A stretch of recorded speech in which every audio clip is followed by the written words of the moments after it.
இந்த பண்டிகையினுடைய எல்லா காரியத்துக்கும் நாம் நெருங்கி வந்துவிட்டோம்.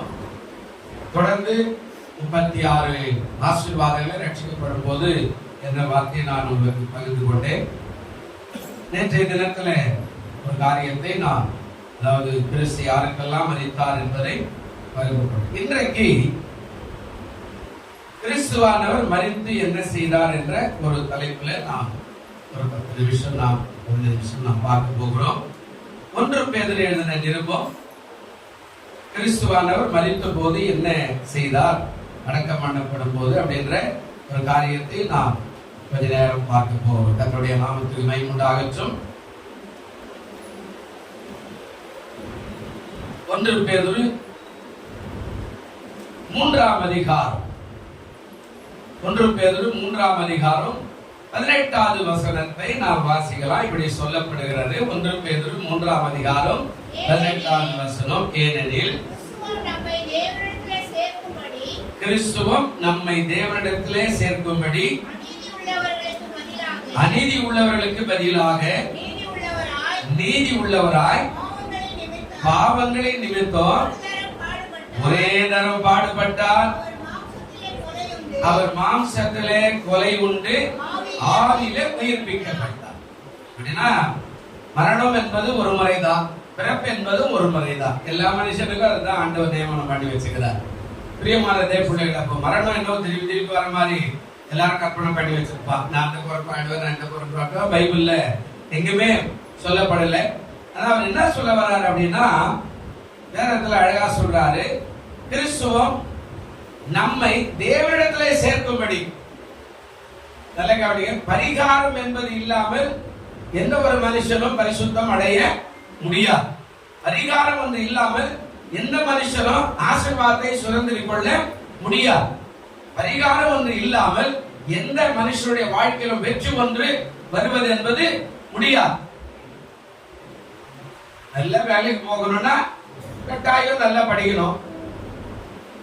நல்லா படிச்சா நல்ல வேலை கிடைக்கும். இது இயற்கை. அதான் பரிகாரம். நாம நல்லா படிச்சிருந்தோம்னா அந்த வாலிப நாட்கள்ல நல்ல வேலை. படிக்கல அப்படின்னா படிப்புக்கு ஏற்ற வேலை. இங்கே கூட சொல்றாரு, கிறிஸ்துவ நம்மை தேவனிடத்திலே சேர்க்கும்படி அநீதி உள்ளவர்களுக்கு பதிலாக நீதி உள்ளவராய் பாவங்களின் நிமித்தம் ஒரே தரம் அவர் என்ன பண்ணாருங்க, பாடுபட்டார். நம்ம ஆண்டவர் சொல்றார், நம்ம யாரிடத்துல சேர்க்கணுமா, தேவனிடத்திலே சேர்க்கும்படி. அநீதி உள்ளவர்களுக்கு பதிலாக நீங்களும் நானும் அநீதி உள்ளவர்களாய் இருந்தோம். வேதத்தில் அப்படிதான் சொல்லுகிறேன். அதாவது 1 யோவான் என்று நான் நினைக்கிறேன், அதுல அப்படிதான் ஆண்டவர் சொல்றார். அதாவது வாசித்து பாருங்க.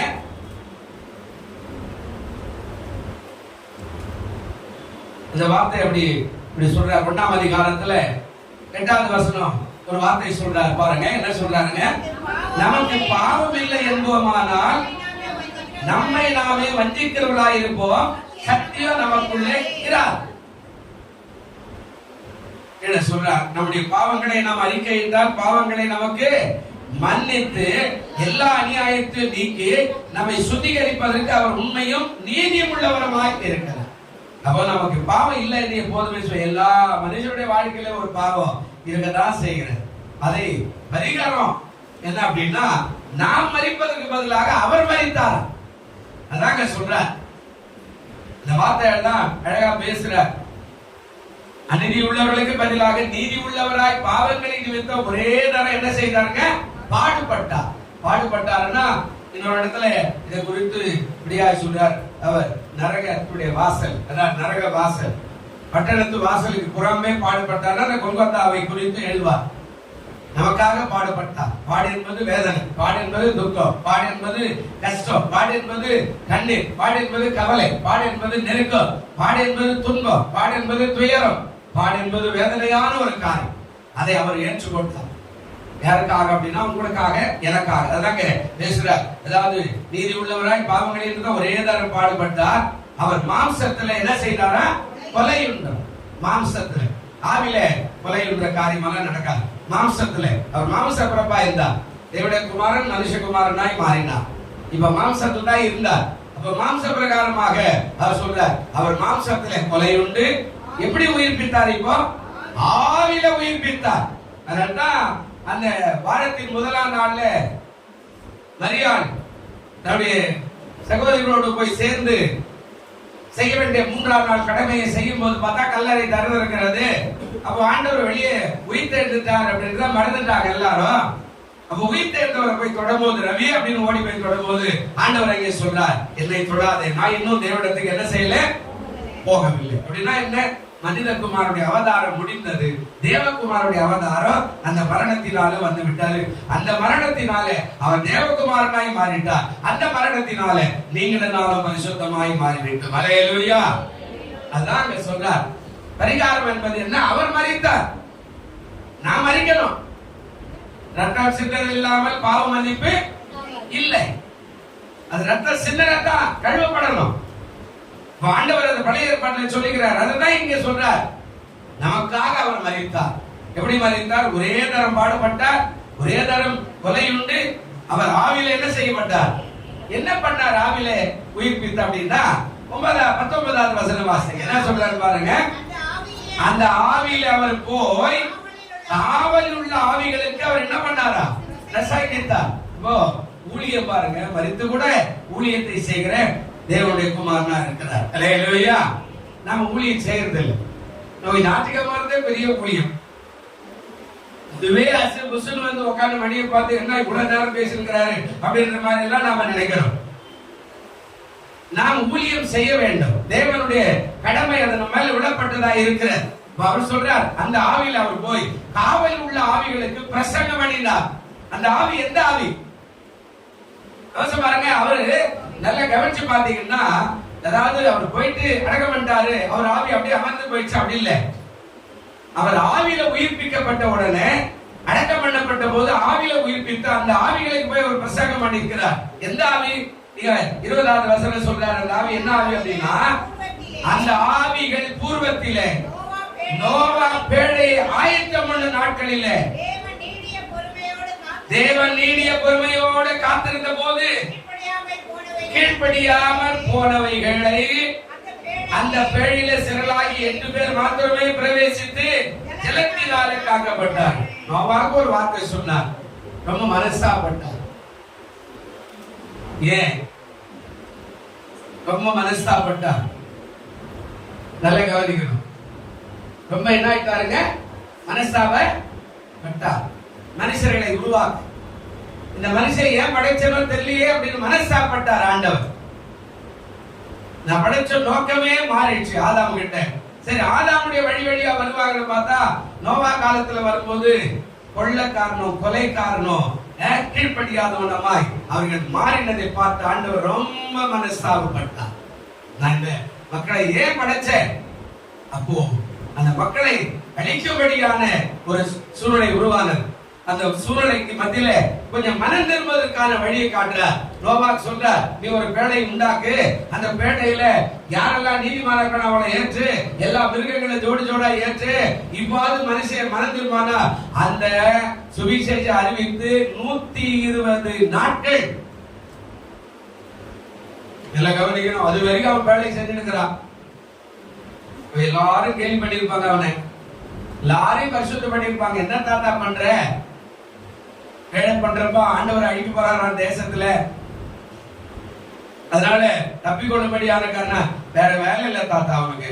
இதேதான் சொல்லி இருப்ப, ஆண்டவர் அவர் தான் அழிக்கிறார். நம்ம சொல்றது இல்ல, சர்ச்சைக்கு இவருக்கு வேற வேலை இல்லப்பா, எப்ப பார்த்தாலும் சர்ச்சைன்றார், எப்ப பார்த்தாலும் கூடன்றார், எப்ப பார்த்தாலும் ஊழியன்றார், எப்ப பார்த்தாலும் ஊழியம் செய்கின்றார். பிரியமான தேவனே, ஆண்டவர் மரித்த பிற்பாடு கூட ஊழியத்தை செய்கிறார். நீங்களும் நானும் நல்ல சுகமான வாழ்க்கை சென்னையில இருக்கிறோம், நல்ல சுகமா, எந்த வாடகை வீடோ சொந்த வீடோ ஏதோ ஒரு வேலை, நல்ல சாப்பிட்டு நிம்மதியா டிவி பார்த்துக்கிட்டு மகிழ்ச்சியோடு இருக்கிறோம். அதை அழிந்து போகிற ஆத்துமாக்களை குறித்து நாம் கவலையற்றவர்களாகவே இருக்கிறோம். அல்லேலூயா சொல்லுங்க, அல்லேலூயா. அதுதான் நாளைக்கு நம்ம சபையில கூட ஒரு கூட்டம், இந்த அழிந்து போன அறிந்த தெரிந்த பக்கத்தில் இருக்கிற அவங்கள அழைச்சிட்டு வந்து இங்க உட்கார்ந்து எப்படியாக அவர்களுக்கு சத்தியத்தை சொல்லும் போது சத்தியத்தை கேட்டு ரட்சிக்கப்பட்டா பரலோக ராஜ்யத்தில் அவங்களுக்கு பலன் மிகுதியா இருக்கும். அல்லேலூயா. என்ன சொல்றாரு இந்த இடத்துல? அதாவது அவர் போய் காத்திருந்த போது கீழ்ப்படியாமல் போனவர்கள் அந்த பேழையில சிலரா 8 பேர் மாத்திரம் மாறினாங்க. அந்த ஆத்துமாக்களுக்கு, அந்த ஆவிகளுக்கு தேவன் போய் என்ன பண்ணாரா?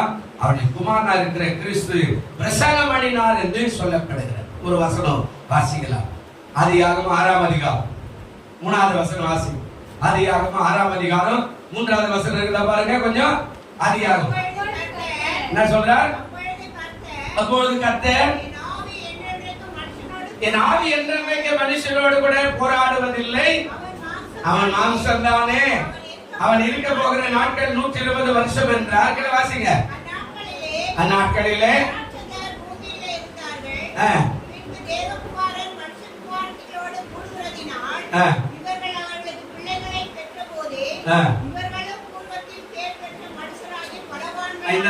பாருங்க, மனுஷருடைய அக்கிரமம் பூமியிலே பெருகினது என்றும் அவன் இருதயத்தின் நினைவுகளின் தோற்றமெல்லாம் நித்தம் கொல்லாததே என்றும் கர்த்தர் கண்டு. 6வது வசனம், நாம் பூமியிலே மனுஷரை உண்டாக்கினதற்காக கர்த்தர் என்ன பண்ணாரா? மனஸ்தாபப்பட்டார். அது அவர் இருதயத்துக்கு விசனமாய் இருந்தது. நல்ல கவனிங்க. சில நேரம் நாம ஆண்டவருடைய மனதை விசனப்படுத்துகிறவளா இருப்போமானா, தேவன் கூட இப்படிதான் நினைக்கிறார் எல்லா காரியத்திலும். ஆனா நல்ல தேவன், மனதுருகிற தேவன். இப்ப கூட அவருக்கு ஒரு வாய்ப்பு கொடுக்கிறார். அழிக்க விரும்பல, ஆனா அவரு அழிக்க வேண்டும் என்று நினைத்து தாம் பூமியில மனுஷனை உண்டாக்குறதுக்காக கர்த்தர் மனஸ்தாபப்பட்டார். அது அவருடைய இருதயத்துக்கு விசனம். எவ்வளவு வேதனையா இருக்கும். அப்பதான் நோவாக சொல்றார், ஒரு பேழை உண்டாக்கு. இதை பேசும்போதாக சுவிசேஷ அறிவிச்சேன்னா அதுக்காக மனம் திரும்புவார்கள் அப்படின்னு ஆண்டவர் சொன்னார். ஆனா பேழை உண்டாக்கினார். மனம் திரும்பினவங்க யாரும் இல்லை. நோவாவுக்கே நிறைய பிள்ளைகள் இருந்தாங்க. ஆனா அந்த நோவாவுடைய காரியத்துல 8 பேர் தான் அந்த பேழைக்குள்ள பிரவேசித்தார்கள். அல்லேலூயா. நோவாவுடைய மனைவியும், நோவாவுடைய 3 ஆண் பிள்ளைகளும், 3 பெண் பிள்ளைகளும். நல்லா கவனிச்சு பாருங்க. அவருடைய மனைவியா இருக்கலாம், ஒருவேளை உடன் பிறந்தவர்களா இருக்கலாம், யார் என்றது பைபிள்ல இல்லை. இவர்கள் மாத்திரம் தப்பினார்கள். மீது அத்தனை பேரும் அந்த தேசத்தில் அழிக்கப்பட்டார்கள். இப்போ ஆண்டவர் இந்த பரிகாரத்துக்கு தான் இந்த மரணத்தை அவர் ஏற்றுக்கொண்டார். பெரிய மரணத்தை பண்ணாம நினைக்கிறோம். என்ன கொடுத்தார் ஆண்டவர், என்ன பண்ணார், இதெல்லாம் சொல்றோம். நாம நிறைய கதையெல்லாம் ஒரு சொல்ல சர்ச்சைக்கவல்ல எல்லா மதமும் சம்பவம் தான் அப்படின்னு. யோ, நீ அதை சொல்லக்கூடாது. அவையவனா சொல்லிட்டு போட்டையா.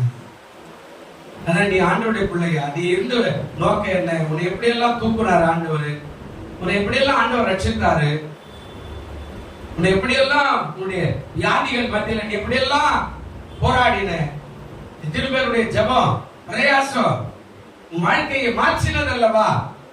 ஆனா இப்போ கதையெல்லாம் சொல்ற, இது சொல்லக்கூடாதுப்பா அப்படின்னா அவரை ஏற்றுக்கொள்ளவே இல்லை. இன்னைக்கு நிறைய பேரு எதையாவது ஒன்று சொல்லிக்கொண்டே கடவுளை தேடாமலே இருக்கிறார். ஆண்டவருக்கு விசனத்தை உண்டாக்குறார். இந்த வசனத்தை நீங்க திரும்ப வீட்டுல போய் வாசித்து பாருங்க. நம்ம குடும்பத்துல ஒருவேளை இப்படி யாரும் வரல அப்படின்னா ஆண்டவர் எவ்வளவு விசனம் அடைவார், எவ்வளவு வேதனை அடைவார், எவ்வளவாய் கண்ணீர் விடுவார். நான் இவனுக்காக அல்லவா சிலுவை சுமந்தேன், நான் இந்த மகளுக்காக அல்லவா சிலுவை சுமந்தேன், இந்த மனுஷனுக்காக அல்லவா சிலுவை சுமந்தேன். எவ்வளவு வேதனைப்படுவார், அவ்வளவு துக்கம். அதனாலதான் ஆண்டவர் அந்த நோவாவுடைய காரியத்துல அதை செய்தார். பிரியமானவர்களே, நாம் ஒவ்வொரு முறையும் இந்த விசனம் அடைகிற காரியத்தை படித்தோம்னா இயேசுவை சிலுவையில் அறைகிறவர்களாய் இருக்கிறோம். எப்போது இயேசுவை சிலுவையில் அறைகிற மக்களாகத்தான் இருப்போம். ஏன்னா அவ்வளவு விசனம் அடைகிறார். இவமே மனுஷனை உண்டாக்குறதுக்காக நான் விசனப்படுகிறேன் அப்படின்னாக்க எவ்வளவு வேதனையா இருக்கும். நாம் ஆராதனைக்கு வர மாட்டோம், ஜெபத்துக்கு வர மாட்டோம், வேதத்தை வாசிக்க மாட்டோம், வீட்டுல குடும்ப ஜெபம் பசு மாட்டோம், இன்னும் 4 பேருக்கு போய் ஒரு நன்மையான வார்த்தைகளை பேசி ஆண்டவரை கொண்டு வர மாட்டோம். எல்லாமே நம்ம எதுவுமே ஆண்டவருக்கு பிரியமா செய்யறதே இல்லை. பரிசுத்தமாய் வாழ்வதற்கு ஒப்பு கொடுக்க மாட்டோம். நம்ம பிள்ளைகளை உற்சாகமாய் நடத்துவதற்கு நான் ஒப்பு கொடுக்க மாட்டோம். நேற்று ஒரு ஊழியக்காரர் சொன்னார், சின்ன வயசு, அவர் பள்ளியில அட்மிஷன்ல அந்த குரூப்ல இருக்கிறார் போல தெரியுது. மனைவியும் வேலை செய்யறாங்க. அவர் ஒரு இசிஐ சர்ச்சி பிரதர். இந்த காலத்துல இசிஐ சிஎஸ்சி ஆர்சி எல்லாம் அதெல்லாம் அதாவது என்ன ஒதுக்கி வச்சிருந்தாங்க அப்படின்னா அந்த காலத்துல அப்படிதான் சொல்ல பேர் கிறிஸ்தவங்க அப்படின்னு. ஆனா இன்னைக்கு அவங்க எல்லாம் பாருங்க எப்படி அவரே கீபோர்டு, அவர் கார்ல எல்லாம் கீபோர்டு வச்சுட்டு வந்திருக்கிறார், ஸ்டாண்டோட வச்சிருக்கிறார். என்கிட்ட சொன்னார் அண்ணா இருக்குதாண்ணா இருக்குதுன்ட்டு. ஆனா அவர் பாருங்க எவ்வளவு தன்னுடைய சொந்த பணத்தை செலவு பண்ணி கீபோர்டு எல்லாம் வாங்கி வச்சு நல்லா கத்துக்கிட்டு நல்லா பாடி அவ்வளவு சின்ன வயசுல எவ்வளவு சத்தியத்தை எவ்வளவு கண்ணீரோடு கூட சொல்லுகிறவராய் அவர் இருக்கிறார். யோசிச்சு பாருங்க, நீங்களும் நான் எப்படி இருக்கிறோம்? ஒரு சத்தியத்தை கூட யாருக்குமே சொல்லுவதற்கு நான் பிரயோஜனம் இல்லவராய். பிரியமான ஆண்டவர் எவ்வளவு வசனப்படுவார். ஆராதனை கூட வர மாட்டோம். ஞாயிற்றுக்கிழமை இந்த மாதிரி ஸ்பெஷல் கூட்டம் ஆராதனை கூட வர மாட்டோம். நாம் யோசிச்சு பாருங்க, ஆண்டவரை ஒவ்வொரு முறையும் சிலுவையில் அறைகிறவனா இருக்கும், ஒவ்வொரு முறையில சிலுவையில் அறைகிறவனா இருக்கிறோம். அது நிமித்தம் தான் அவர் வசனப்படுகிறார்.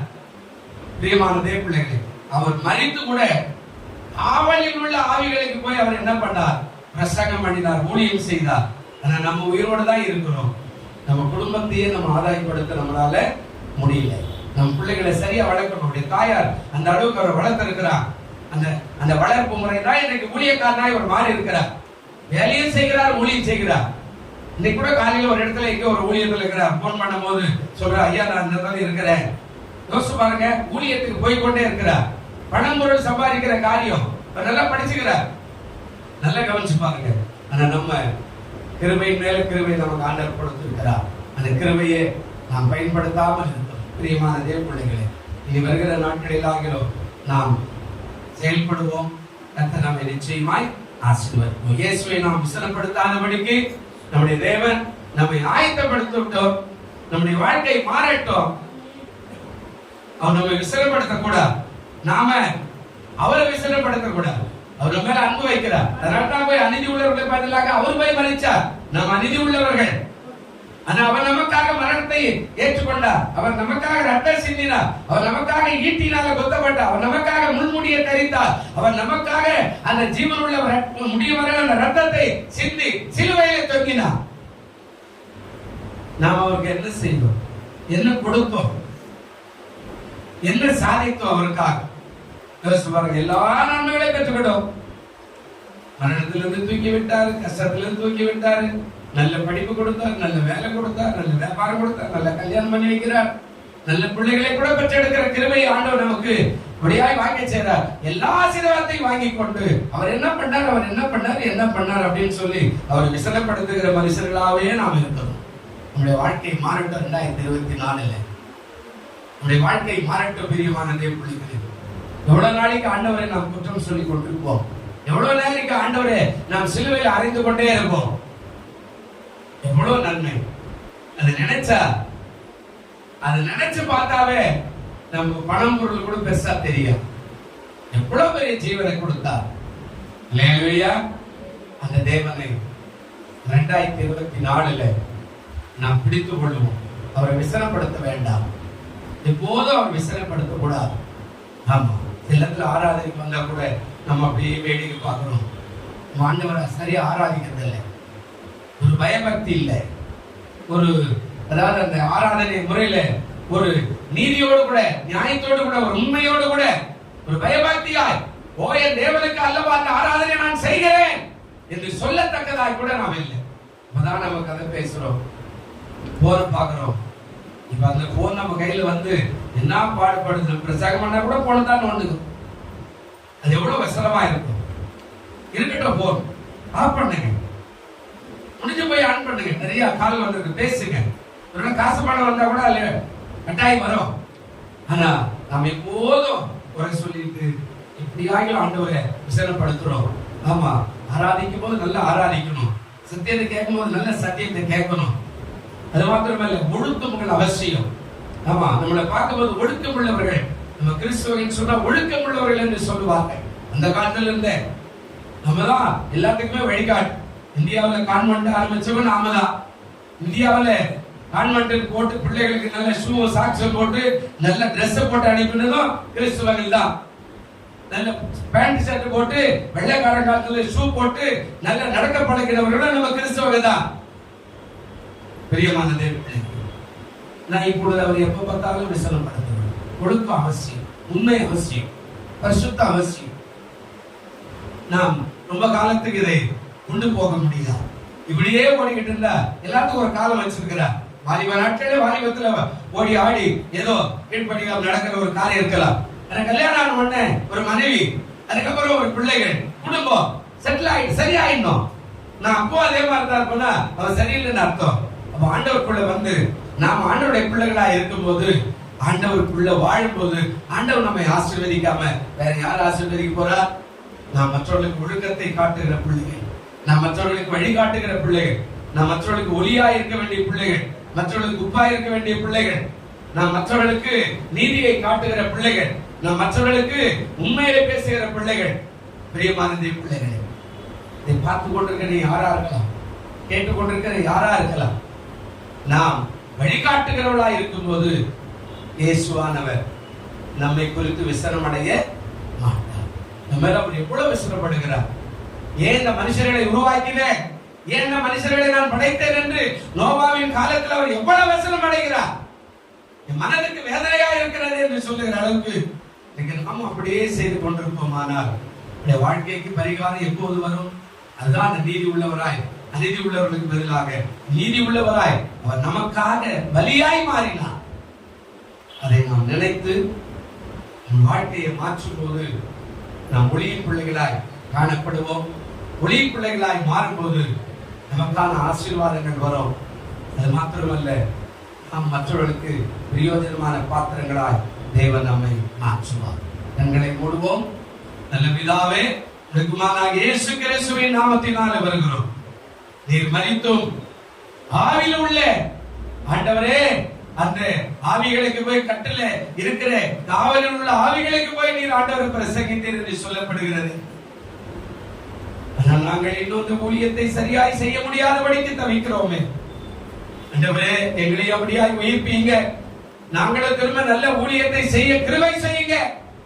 நாங்கள் உண்மை விசனப்படுத்தாதபடிக்கு தேவனாகிய கர்த்தர் உதவி செய்யும். நீ பார்த்து கொண்டிருக்கிற, கேட்டுக் கொண்டிருக்கிற அத்தனை பேரும் தேவனுடைய அன்புக்குள்ள கடந்து வர கிருபை பாராட்டும்படியாய் ஜெபிக்கிறோம்.